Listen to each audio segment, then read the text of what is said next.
Bonjour ou bonsoir, très heureux de vous retrouver encore une fois. D'abord, un moment d'intériorité aujourd'hui, un temps d'arrêt pour vous permettre d'être en contact avec votre corps et votre cœur, ce qui va ouvrir un espace pour accueillir cette entrevue avec Jessica Letourneau qui vient nous présenter ses priorités personnelles, sa définition du feu et la façon dont elle prend soin d'elle-même. Tu fais partie de ceux et celles qui se donnent corps et âme, que ce soit au travail, avec tes amis, ta famille, tes enfants ou peut-être même tes parents vieillissants. Mais toi, dans tout ça, tu te demandes peut-être parfois, est-ce que j'arrive à vraiment bien prendre soin de moi? Si tu te reconnais, c'est que tu es au bon endroit. Ici, un impératif. Prends soin de ton feu.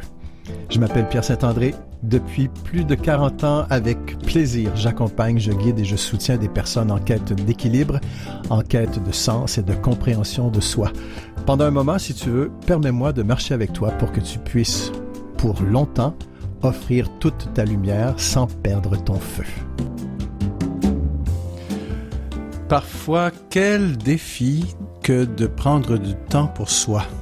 Je ne sais pas pour vous, mais pour moi et pour beaucoup d'autres personnes, on dirait qu'il arrive toujours quelque chose qui fait qu'on est obligé de se reporter, de reporter le rendez-vous qu'on s'est donné à soi-même.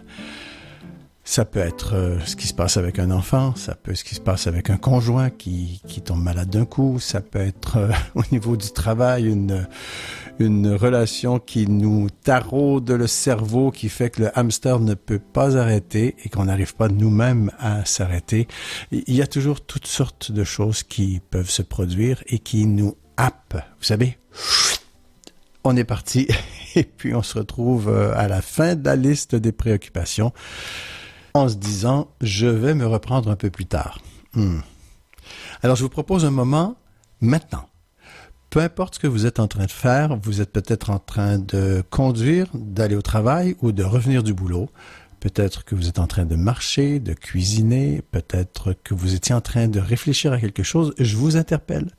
Revenez à votre corps. Et ça se fait tout simplement, vous le savez sans doute, mais on a besoin de rappel une fois de temps en temps. Ça passe par la prise de conscience de certaines parties de notre corps. Donc, peu importe l'activité que vous faites, je vous invite à éveiller votre conscience, à l'élargir. Plus simple de dire comme ça. Prenez conscience de l'état de votre corps présentement. Est-ce qu'il y a des tensions en quelque part au niveau du bassin, des jambes, des pieds, du cou, des trapèzes, des omoplates, peut-être au niveau du ventre, peut-être au niveau de la gorge? Je vous laisse faire le tour. Y a-t-il des tensions? Ensuite, prenez conscience de votre respiration.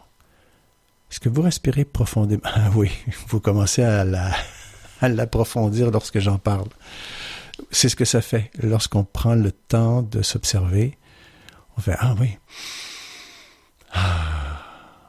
Et je vous invite à faire un tout petit exercice pour vous permettre d'être encore plus avec vous-même, avec votre corps, ce corps absolument extraordinaire qui nous permet d'être en relation avec le monde, avec les gens.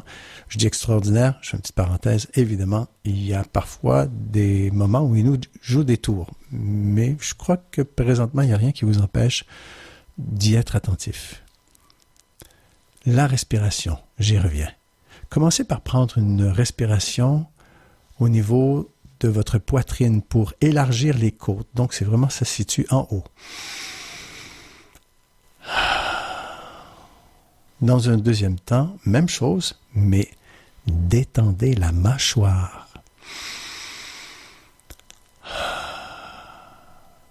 Vous ressentez la différence? Et là, on va descendre, plus au niveau du ventre. Essayez de faire l'expérience à votre ventre comme ce qui se passe au niveau de votre poitrine, de votre torse. C'est-à-dire que cet élargissement au niveau des côtes, faites la même chose au niveau du ventre. Et relâchez tout ça. Vous avez pensé à votre mâchoire? Oui. Une dernière fois, le ventre d'abord. Les poumons. Et on relâche avec la mâchoire aussi.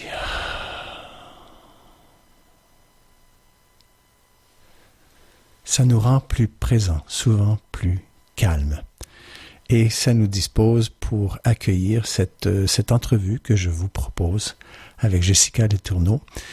Petite note avant de l'entendre, je m'excuse pour le son du côté de Jessica, on a eu des petits problèmes techniques, mais je trouvais que la spontanéité et l'expérience que nous avons vécue ensemble valait la peine de vous présenter tel que ça s'est offert. Bonne écoute.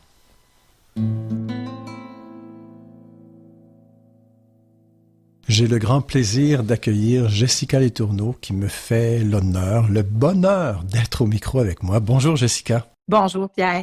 Jessica, tu travailles à Jonquière dans les écoles depuis, tu me le disais tout à l'heure avant d'entrer en ondes, une vingtaine d'années. Est-ce que tu as toujours été enseignante avec les élèves de même niveau? En fait, depuis que j'ai ma permanence, oui. Mais évidemment, là, que c'est un parcours, l'enseignement, c'est un parcours quand même houleux, si on peut dire. Fait que j'ai vraiment touché à tous les niveaux du primaire. J'ai même fait là, des classes de troubles de comportement. J'ai vraiment fait un peu de tout. Mais là, depuis les 12 dernières années que je suis à temps plein avec les élèves de maternelle, donc de 5 ans.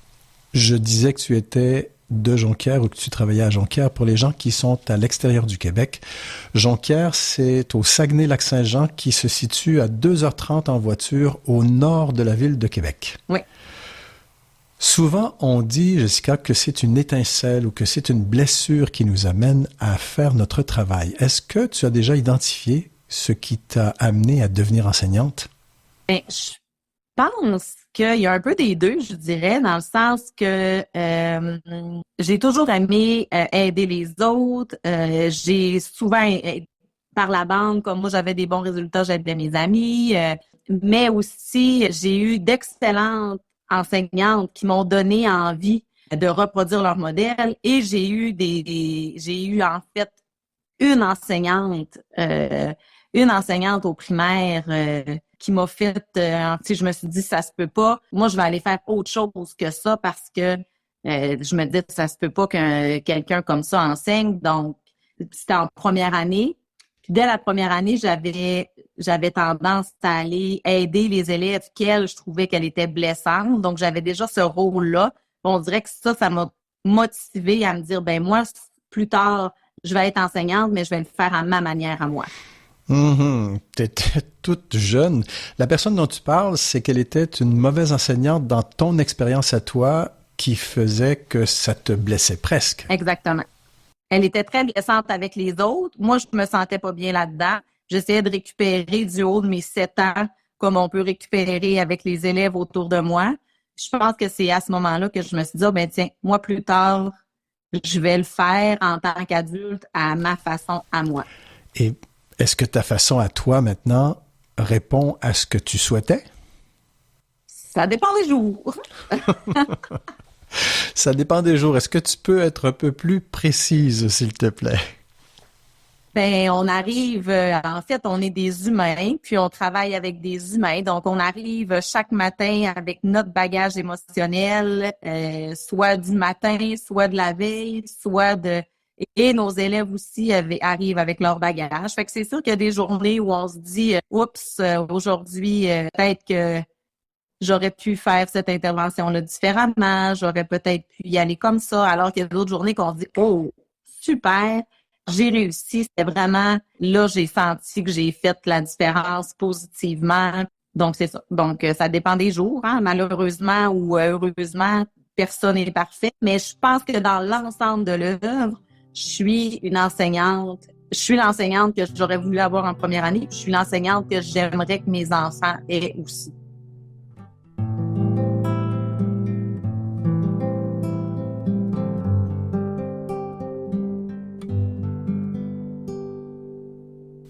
Nous sommes toujours avec Jessica Letourneau, enseignante. Jessica, quelles sont tes 3 occupations principales présentement, là où tu t'investis le plus? L'enseignement, évidemment, c'est presque en premier. Évidemment. Évidemment, c'est sûr que c'est un travail qui est jamais fini tant qu'on décide que c'est pas fini. Donc, on a une petite barrière à fermer en plus de la porte de l'école, parce que des fois, même quand la porte est fermée, on ramène ça à la maison. Oui, c'est sûr que l'enseignement, ça prend énormément de temps. La santé, ces temps-ci, et ben la famille, évidemment. Oui, la famille. Je crois pas avoir précisé que, en plus d'être enseignante, ben, tu es une maman, une conjointe, et que tu as 3 grands ados. Ouais, de pré-ado à vraiment ado, là. OK. Ouais. Ça fait, pour ceux qui connaissent le milieu de l'enseignement, qui côtoient les gens qui travaillent dans le milieu scolaire, ben, on sait tous que c'est très exigeant au quotidien et en plus avec 3 ados, comment, je me demande comment ça fonctionne, comment on s'organise. Il faut, Faut s'en occuper, puis il faut prendre le temps de. Et juste avec les activités, avec le quotidien, avec, ben évidemment que oui, ça demande. oui, ben oui, je comprends. Donc, on dit le travail professionnel qui est très exigeant. 3 ados, c'est une autre priorité. Vous êtes quoi, des superwomen? OK. Écoute, Jessica, tu as aussi nommé la santé. Ben parce que ma santé m'a joué des tours. Donc, On est sur quelque chose de très sensible, hein, Jessica? oui. Donc, présentement, ça me demande beaucoup parce que j'ai une récidive de cancer. Hmm. Ça a été vraiment le tourbillon dans les dernières semaines, les examens médicaux, ensuite les traitements, tout ça, l'inconnu aussi, donc beaucoup d'énergie, je dis gaspillée parce que je trouve que c'est vraiment ça, gaspillé dans l'attente des résultats, dans l'attente de OK, maintenant on sait que c'est ça, il va se passer quoi? Je te suggère une pause. On va juste prendre le temps d'accueillir ce sacré que tu nous partages, cette vulnérabilité que tu nous offres. Je me sens, ça me touche beaucoup. Et puis, je crois que je suis pas le seul. Donc, on prend juste un moment pour laisser descendre ça.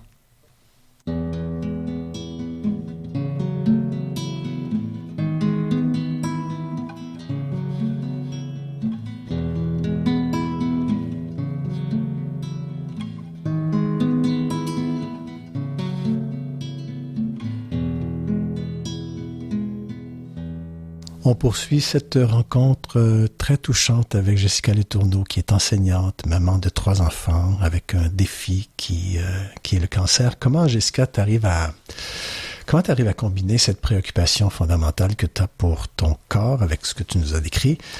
Comment t'arrives à combiner le travail, le souci de la famille avec tes ados, le souci de ta santé actuellement? Ben là, actuellement, tout est placé. Je dirais, là, j'ai eu les réponses à mes questions.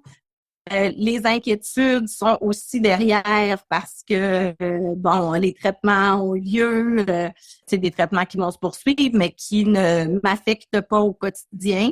Alors maintenant, c'est facile de combiner. Je dirais que quand on est dans le tourbillon, euh, c'est le pilote automatique, je pense. Oui. Hmm. Et ça change ta vision du travail? Du travail, de la famille, de tout. Oui, ça secoue complètement. C'est un tremblement de terre. C'est un grand bloc. Bref, Au quotidien, est-ce que tu arrives à avoir un certain niveau de paix? oui, en fait, ça m'amène à me redéposer. Ça me ramène à me ramener à l'essentiel. Ouais. Lorsque tu parles de l'essentiel, ça me ramène à notre feu intérieur. Ça te parle? Oui, Est-ce que tu pourrais nous décrire un peu pour toi qu'est-ce que c'est que le feu intérieur? oui. Je pense que le feu intérieur, c'est vraiment comme moi, je le vois vraiment comme une flamme, un feu de camp un peu. Le feu peut faire plusieurs choses. Le feu peut, euh, le feu peut illuminer. Le feu peut réchauffer. Le feu peut brûler. Et le feu peut boucaner et embrouiller. Donc, je pense que notre feu intérieur a un peu toutes ces phases-là aussi. Puis, ce qui est important, ben, c'est de prendre soin de notre feu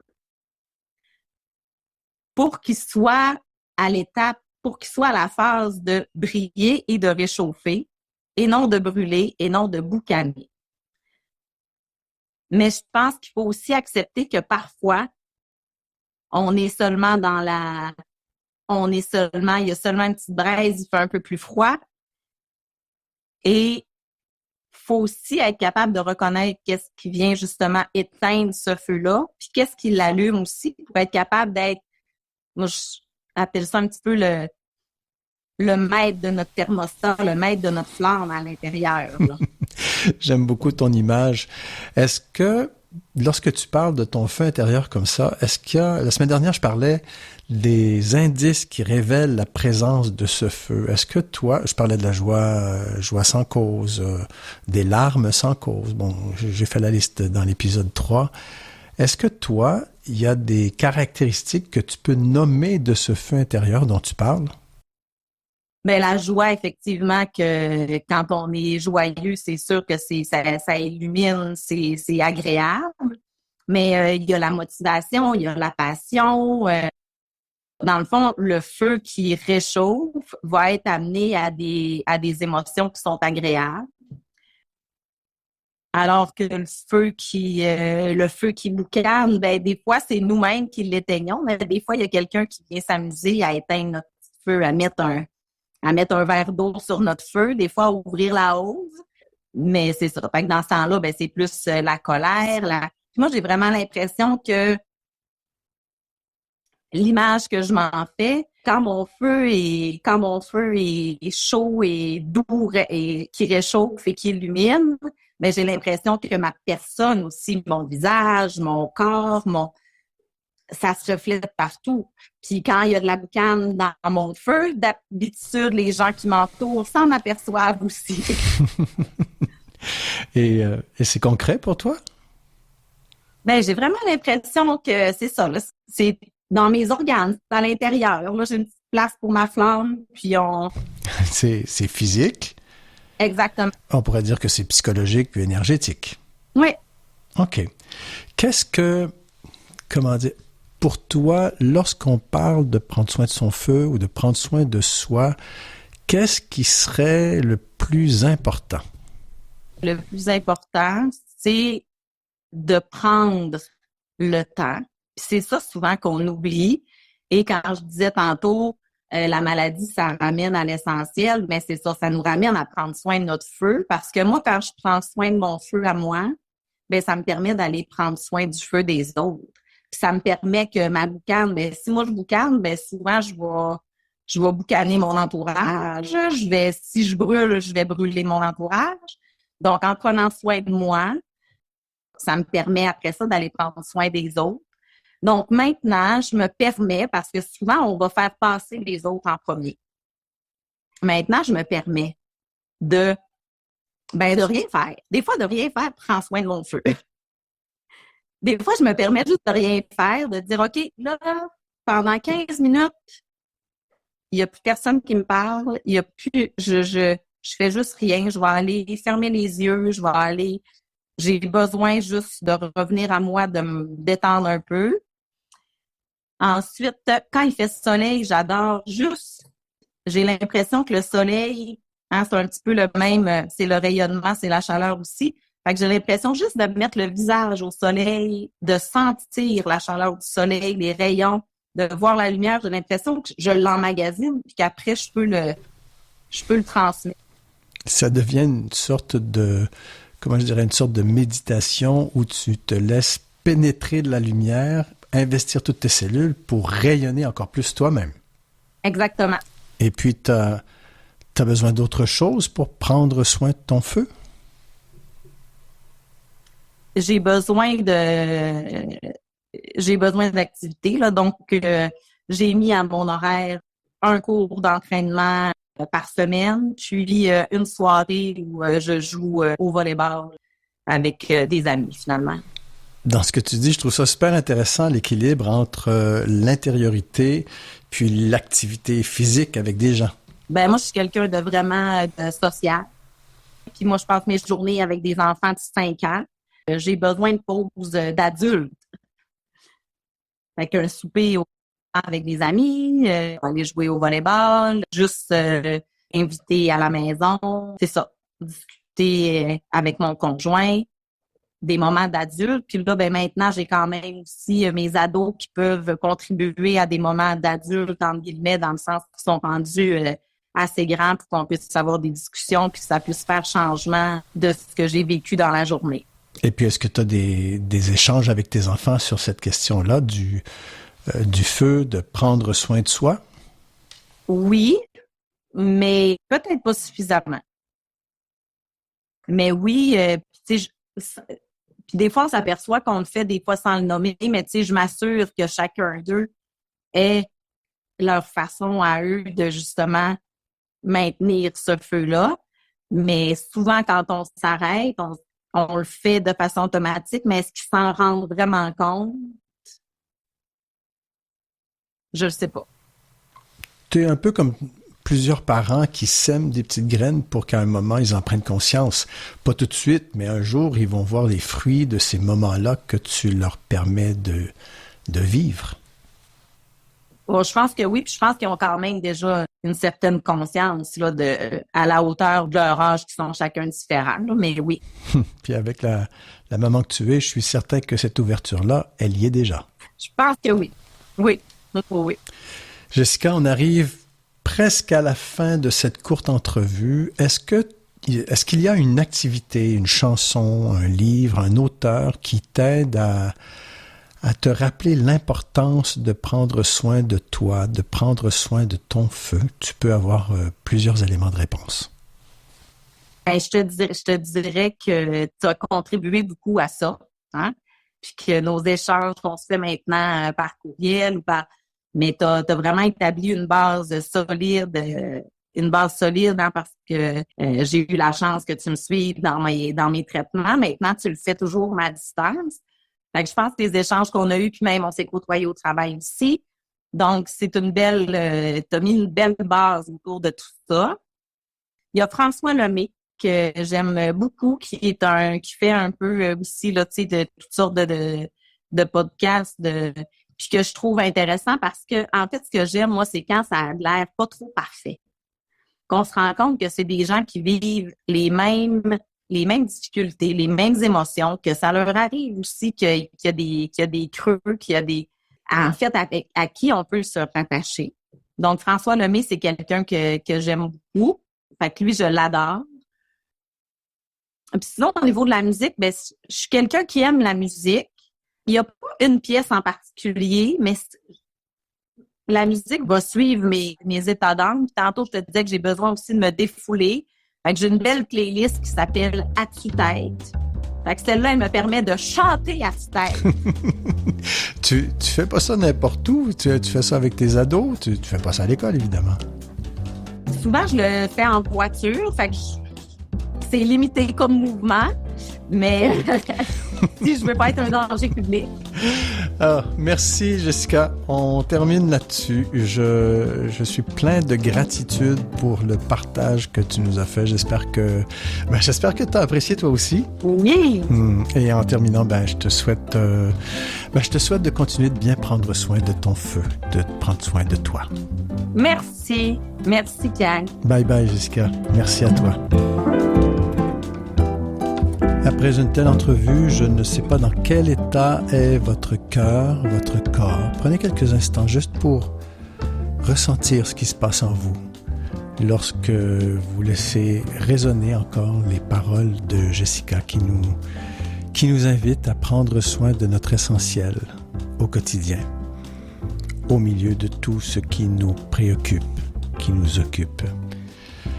Je vous invite à vous donner aujourd'hui même peut-être un moment de qualité, un moment un peu plus long pour vous-même, que ce soit pour respirer, peut-être autre chose que du divertissement, plus une attention à vous pour honorer la personne que vous êtes, pour honorer votre lumière afin de pouvoir l'offrir encore mieux à tous ceux qui vous entourent. Là-dessus, bonne semaine et comme disait mon ex, sois bonne avec toi.